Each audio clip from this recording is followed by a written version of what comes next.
Sibling டாண்ட்ரம், sibling rivalry பத்தி நெறைய பேசியிருக்கேன். பட் ஆனா, என் குடும்பத்திலேயே, என் வீட்லயே இதே சிப்ளிங் ரைவலரியும், டாண்ட்ரமும் வந்து தலவிரிச்சு ஆடும்போது தான் நெறைய சொல்யூஷன்ஸ் எனக்கே கிடைக்கல அப்படிங்கிறது எனக்கு புரிய ஆரம்பிச்சது. ஸோ ஒரு சின்ன டெக்னிக் சொல்றேன். அத நீங்களும் ஃபாலோ பண்ணி பாருங்க.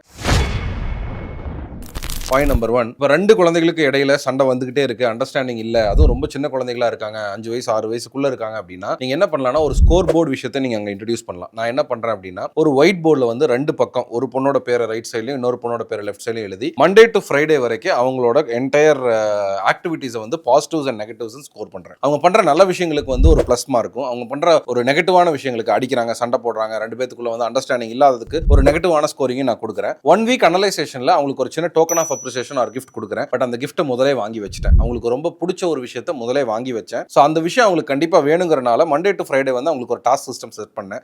இதில் என்ன நான் வந்து அக்ரெசிவாக வந்து பார்க்க ஆரம்பிச்சேன் அப்படின்னு கேட்டிங்கன்னா, நாளுக்கு நாள் அவங்க வாங்கிட்டு இருக்கிற ரெட் ஸ்கோர்ஸ், அதாவது அவங்களோட நெகட்டிவ் மார்க்ஸ் வந்து குறைய ஆரம்பிச்சது, பாசிட்டிவ் மார்க்ஸ் ஏற ஆரம்பிச்சது. 2 பேத்துக்குள்ள அந்யோன்யமா வந்து சில விஷயங்களை டெவலப் பண்றதை நான் பார்த்தேன். ஏன்னா புரிஞ்சிக்காத வயசுல இருக்கிற குழந்தைங்க கிட்ட நம்ம ஒரு விஷயத்தை கொண்டு போய் சேர்த்துறதுக்கு இந்த மாதிரி ஒரு கேமிஃபிகேஷன் கண்டிப்பாக கொண்டு வரலாம். ஸோ உங்க வீட்லயும் ட்ரை பண்ணி பாருங்க. இது உங்களுக்கு ரொம்ப யூஸ்ஃபுல்லாக இருக்கும்னு தோணுச்சு அப்படின்னா கீழே வந்து ஸ்கோர் போர்டுன்னு கமெண்ட் பண்ணுங்க. அதோட PDF டாக்குமெண்ட்டை நானே ஷேர் பண்றேன்.